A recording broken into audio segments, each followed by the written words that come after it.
Hey YouTube, my name is Heather and I love anti-MLM content here on YouTube. Today I'm really excited for us to watch a quick video from the 10th annual GoPro Recruiting Mastery, where an individual named Rachel Jackson is telling us about the importance of having challenges for our team. I'm really excited to watch this video because I haven't talked about this topic before, and please let me know what you think about this down below.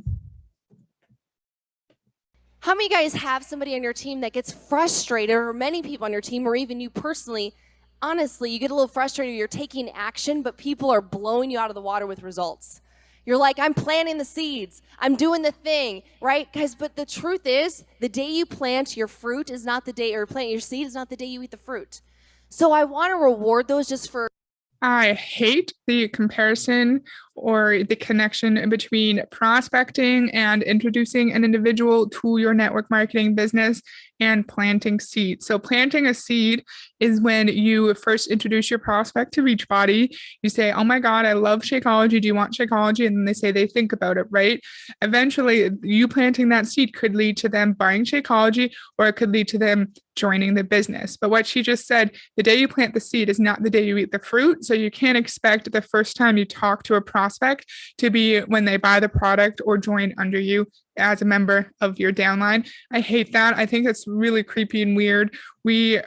Humans are not seeds. Humans are humans, and we shouldn't be comparing humans to fruit. What do you think? Have you seen this before?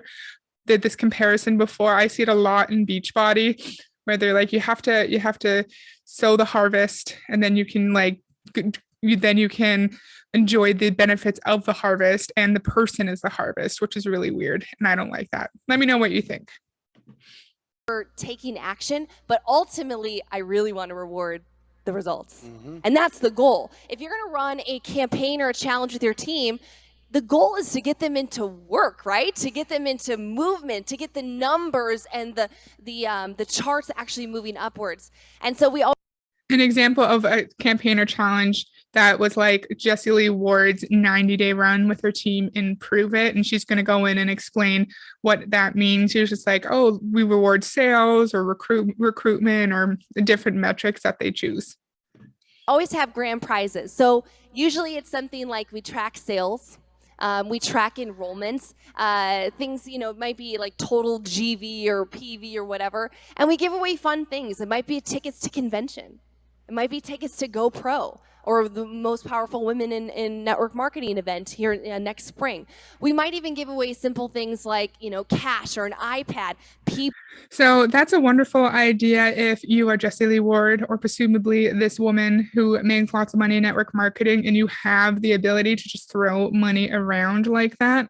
We all know 99.9% of people in network marketing are losing money every single month. And so I can't imagine someone telling their downline who has a small team of people, oh, well, invest $100 back into your business and make it a prize. So your 10 people who are underneath you can all compete for that $100. And they want you to do that on the off chance that's going to motivate your team to go and recruit more people, go and sell more. But that's not guaranteed, of course. They could just think, oh, well, it's $100. I'm already not making any money anyways. And so, like, what's an extra $100? Right? Like, it might not motivate someone. A stupid iPad, sorry, might not motivate someone to work. And if you're as a member of the downline, if you're meeting your upline's requirements, which is like your boss, your employer, why can't you be paid through money? Why can't you just give me a freaking bonus? Why are all the prizes in network marketing always useless? Like, if I was actually making money in this business, I could just buy my own iPad. I could buy my own ticket to summit or convention or whatever. I don't need you to give me useless prizes. What do you think? I think this kind of advice is just a way to put people in the bottom of these pyramids into even greater debt on the off chance that their members of their small team may produce more. What do you think? People go nuts. So look at your budget again. You might have to work with your upline with this and strategize, but don't be afraid of investing a little bit back in your team. Guys, write this down. People come for the money, but they stay for the feeling. What feeling? Stay for the feeling? How are you going to pay your rent or feed your kids with a freaking feeling, lady? Like, that's bullshit, in my opinion.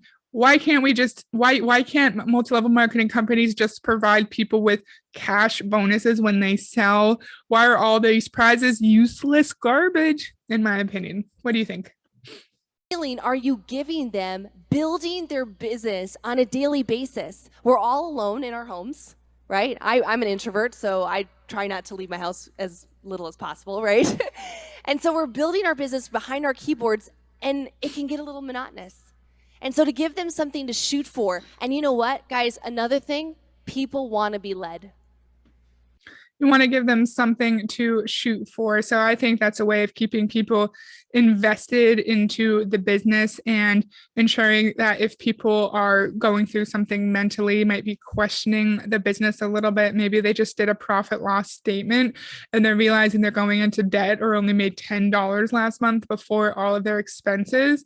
This is a way to just inject a little bit more of excitement back into the process of being a network marketer, and a way to get like pump your adrenaline and get the excitement back into the monotonous tasks. Because she's right, the monotonous tasks of sending hey girl messages on Instagram, of bugging your friends, family, coworkers, acquaintances to buy your product or join your team. I've said this before. I think a lot of the times in network marketing, say in Beachbody, people might get crazy Success Club points in their first month because they go to their warm market, all their friends and family and coworkers, and people buy a bunch of challenge packs. But then once people get past that first month or two and they've really used up their warm market, they no longer have anyone to sell to, and then they have to start building up their cold market on Instagram or Facebook. And of course, that's going to take longer. So someone might go from 20 Success Club points in their first month and 20 in their second and then 2 in their third because they ran out of their warm market. And I feel like in those times, that's when a game like this would be good. Oh, let's do a contest to see who can sell the most challenge packs. I'm going to give you the stupid prize of whatever, a fancy backpack, even though you could just buy your own if you're making money. That could be a way to like just lit a fire under your belly and get you back into it. Sorry for the ramble, but I hope that made sense. Oh no. Even my leaders, they beg for the next challenge. They're like, when are we going to do another one? I love being told what to do. I'm like, honey, you're making $6,000 a month. I know, but I really love being told what to do. I love when you outline it so perfectly. They love it. And lastly, I've learned this the hard way. Don't overuse these. It's kind of like the whole retail method with couponing. Couponing or the Groupon actually can destroy a business. I've read this in retail. It takes 6 to 8 years to return from a couponing mentality in retail. So if you over promote in your team, if you have too many challenges, too many blitzes, too many promotions, too many ideas or contests, what happens is they become either burnt out or they just become numb to it. It's not exciting anymore. What I would do in closing, guys, is focus on the dead months. So the months where there isn't a promo from the company, the month where there isn't a promo or an event to go to, or maybe there's things where there's like a Black Friday or a Cyber Monday special. In Beachbody, there's not many dead months at all, though. Like there's a launch this year, at least pretty much every second month. And then there's Summit, then there's Super Saturdays, then what else? There's new releases for new products. There's not really many dead months. And there's always a sense of urgency in Beachbody. When Fire and Flow came out, there were tons of team calls talking about how to utilize Fire and Flow quickly to get people into the business or at least using Beachbody products. And then Summit, we all know around Summit, the Beachbody coaches are taught to really use FOMO, fear of missing out, to showcase how amazing Summit is and how amazing the Beachbody community is to get people into the business. And we've heard stories on YouTube from top coaches talk about how when they were first starting as a coach, they were really in a plateau and they couldn't really recruit anyone. Then they went to Summit and that's when their business took off and that's when they started to advance in the ranks.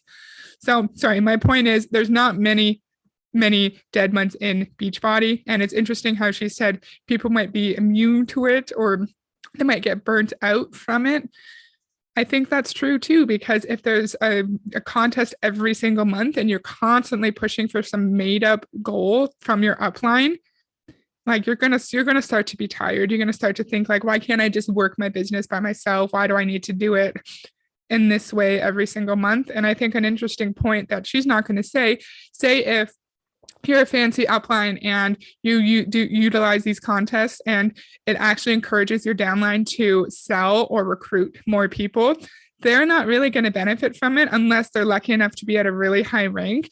You're going to benefit from increased volume and additional bodies in your downline, not those people who you bribed to recruit more or sell more through useless prizes. What do you think? Focus on those, but don't overuse. And guys, just have fun. So that was a short little video. I thought it was interesting. I thought the conversation about utilizing these challenges and these blitzes was super interesting because I haven't talked about that before on this channel. And I think the prizes that she was talking about are useless, like GoPro tickets, convention tickets, an iPad, because I said this 1,000 times in my Success Club videos and in this video. If we were actually making reasonable money in network marketing, we could buy that trash ourselves and we wouldn't need our upline to give it to us. What do you think? So that's all I have for today. I hope you liked it and I'll see you next time. Bye.